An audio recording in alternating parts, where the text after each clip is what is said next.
la dernière ligne droite de cette campagne présidentielle pour essayer ensemble, dans ce mouvement collectif qui n'a cessé de s'amplifier depuis que nous nous sommes engagés derrière François Hollande dans cette campagne présidentielle, pour tenir tous ensemble la promesse qui correspond aux vœux exprimés à l'instant par Lauriane. Cette promesse, c'est celle que François Hollande a portée dès le jour de son investiture. Au moment du discours qu'il a prononcé après les primaires, investi de cette très forte légitimité démocratique qu'on lui avait donnée, c'est de nous permettre ensemble, collectivement, de vivre le soir du 6 mai prochain le même sentiment de ferveur, d'enthousiasme, d'espérance que nous avons pu ressentir pour les plus âgés d'entre nous, qui ne sont pas nécessairement les plus cacochimes,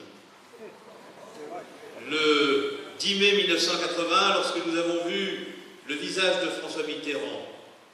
apparaître à la télévision, et que de vieux militants qui n'y croyaient plus, parce qu'ils n'avaient connu que la droite depuis le début de la Ve République, et qu'ils avaient fini par imaginer que rien d'autre que la droite n'était possible, et qui ont senti tout d'un coup une joie immense s'emparer de leur cœur, sortant des maisons, envahissant les places, pour dire qu'enfin un autre monde, une autre France était possible. Eh bien ce soir, je veux vous promettre, avec Jean-Marc Ayrault, avec l'ensemble des élus socialistes, avec toute la jeunesse rassemblée dans cette salle, que le 6 mai prochain, nous parviendrons ensemble à vivre la même joie intense que celle que vous avez pu vivre depuis mai 1980.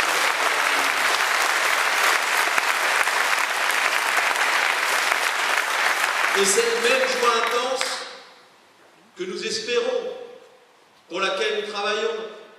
pour laquelle nous nous mobilisons, nous voulons la vivre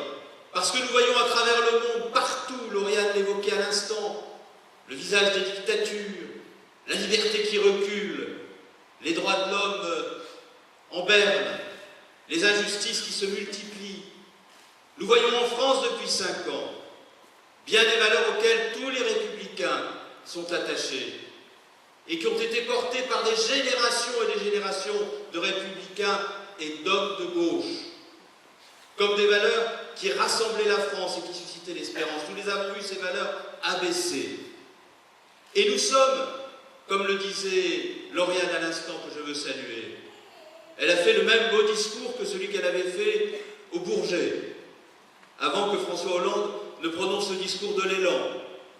J'y vois un signe, j'y vois aussi pour vous une mission. Finalement, c'est à Équeurdreville, dans l'agglomération,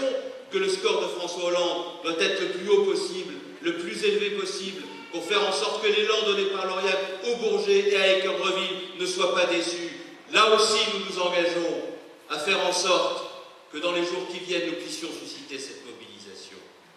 Et je veux dire à Jean-Marc que si nous sommes dans cet élan, si nous sommes dans cette énergie, si nous sommes dans cette ferveur, c'est parce que nous avons bien conscience du fait que lorsque la droite détient le pouvoir, parce qu'elle considère finalement que le pouvoir est sa chose, elle ne le lâche pas comme ça. Et que dans les heures qui viennent, dans les jours qui viennent, d'ici le 6 mai, bien des choses sont possibles. Bien des entraves sont envisageables. Bien des obstacles peuvent se dresser, qui pourraient nous confisquer cette victoire si nous ne parvenons pas à nous mobiliser. Rien n'est joué, rien n'est acquis, tout est possible, parce qu'une élection n'est jamais une science exacte. Et nous devons, par prudence, par vigilance, parce que nous sentons aussi la responsabilité qui est la nôtre face à cette formidable aspiration au changement, faire en sorte que dans les jours qui viennent, la mobilisation soit forte, que nous allions partout où le doute existe encore, partout où la dispersion pourrait s'installer, partout où la distance par rapport au vote pourrait s'instaurer, l'abstention qui est notre principal ennemi. Nous devons aller partout pour convaincre que dimanche, le vote doit avoir lieu et que le vote doit être majoritairement, massivement, le vote en faveur du changement. C'est-à-dire que nous devons porter François Hollande le plus haut possible, dans un total gauche le plus large possible, pour faire en sorte que cette victoire du 6 mai que nous voulons nous promettre à nous-mêmes ce soir deviennent inéluctables. Et si cette victoire nous la voulons, c'est parce que nous avons bien des raisons de nous indigner. Et m'adressant à Jean-Marc Ayrault, que je veux remercier très chaleureusement pour sa présence, je voudrais lui dire, évoquant ce territoire de Cherbourg,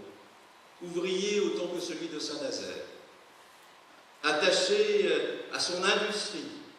à sa production. Je voudrais dire à Jean-Marc à quel point il y a ici, dans le bilan de Nicolas Sarkozy, bien des raisons d'aller chercher des indignations justes. Car nous sommes, nous, socialistes, aussi des indignés. Ce qui nous guide, pour les plus vieux militants, mais aussi pour les plus jeunes, c'est cette petite flamme que nous avons en nous, des indignations justes, qui nous conduit, dès lors que nous constatons des choses qui ne sont pas acceptables, à nous dresser pour que la justice reprenne sa pleine et entière place au cœur de la République. Alors évoquons quelques-uns des sujets qui sont autant d'affronts faits à la République et d'éléments du bilan de Nicolas Sarkozy et qui nous ont conduits au cours des 5 dernières années dans cette agglomération à nous indigner avec les forces sociales, avec les ouvriers, avec tous ceux qui ont porté pendant des années et plus particulièrement pendant ce quinquennat les beaux combats de la gauche. D'abord, Jean-Marc, il y a ici un arsenal avec ces ouvriers inscrits dans l'histoire de l'agglomération et de la ville depuis toujours. Ces ouvriers, ils ont l'amour du travail bien fait. Formés pour beaucoup d'entre eux, je salue Jean-Pierre, je salue André, je salue Bernard Covin, le maire des Cœurs-de-Ville qui nous offre l'hospitalité de cette salle. Je salue Michel Musée, le conseiller général, Pierre Billet, Jean-Carl Deschamps, tous les amis élus d'ici qui, pour beaucoup d'entre eux, ont fait leur classe politique et syndicale dans l'Arsenal. Ils savent la culture forgée au cœur de cet établissement, l'amour du travail bien fait, la volonté de faire en sorte que dans ce pays, il existe encore une industrie qui fasse la croissance. Et ils ont vu aussi toute la dangerosité, la pénibilité du travail. Ils ont vu les salariés fréquenter cette fibre mortelle que l'on appelle amiante et qui, dès lors qu'elle est inhalée, ronge les poumons, engendrant parfois des morts terribles dans des conditions de souffrance inacceptables. Et ils ont vu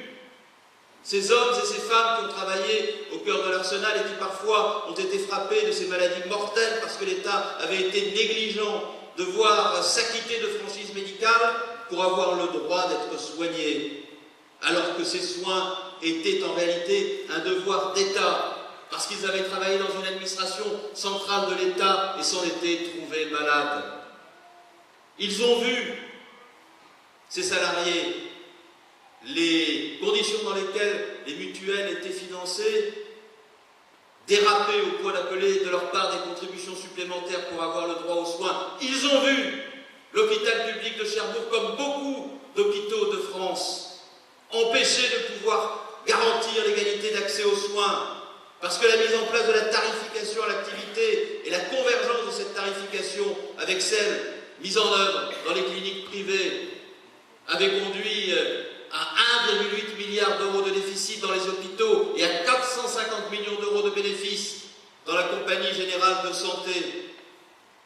Ils ont vu ces ouvriers de l'Arsenal formés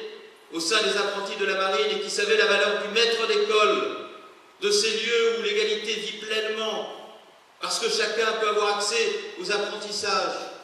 L'école des apprentis de la marine à laquelle on accédait après être passé à l'école primaire, à l'école maternelle. Ils ont vu le service de l'éducation mis à mal avec ces suppressions de postes partout,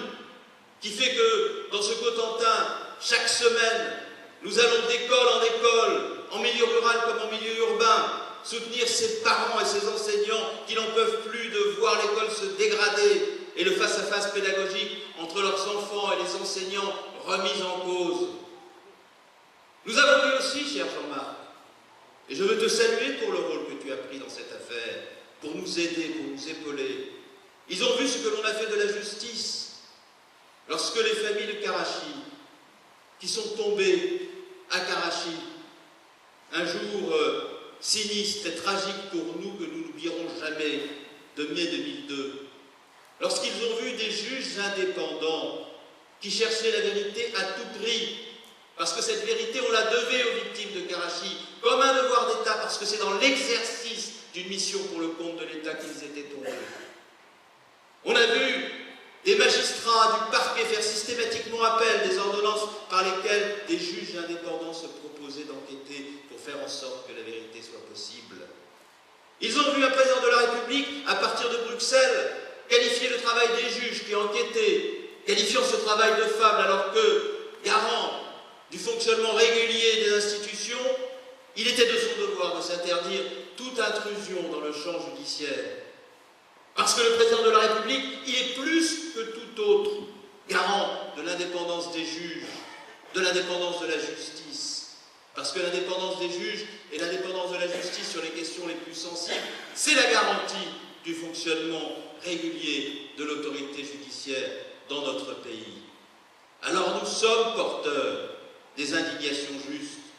Aucune gauche n'a le monopole de l'indignation. Il n'y a pas un homme de gauche, quelle que soit sa sensibilité, quelles que soient ses origines familiales, son éducation, son instruction,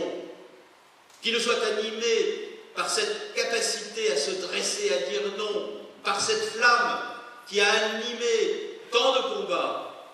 et qui a conduit la gauche à se mettre si souvent en mouvement, en portant au pouvoir des hommes qui transformaient le cours des choses. Mais nous ne voulons pas condamner la gauche à l'indignation à perpétuité. Notre objectif n'est pas de faire en sorte que nous passions notre vie derrière des tribunes, derrière des pancartes, à défiler en cortège, en laissant la droite gouverner et détruire la République, les services publics, la solidarité. Non, nous voulons incarner dans l'exercice du pouvoir rigoureusement une espérance crédible et faire en sorte qu'il y ait un débouché à ces indignations, c'est-à-dire la volonté de transformer les choses dans l'exercice de la responsabilité politique avec une exigence éthique qui nous donne un devoir de responsabilité éthique, celle de ne jamais entretenir le décalage qui peut exister entre les promesses que l'on fait pour convaincre et rassembler et conquérir le pouvoir et les actes que l'on pose lorsqu'on est investi de la légitimité démocratique. Ce décalage-là, François Hollande n'en veut pas.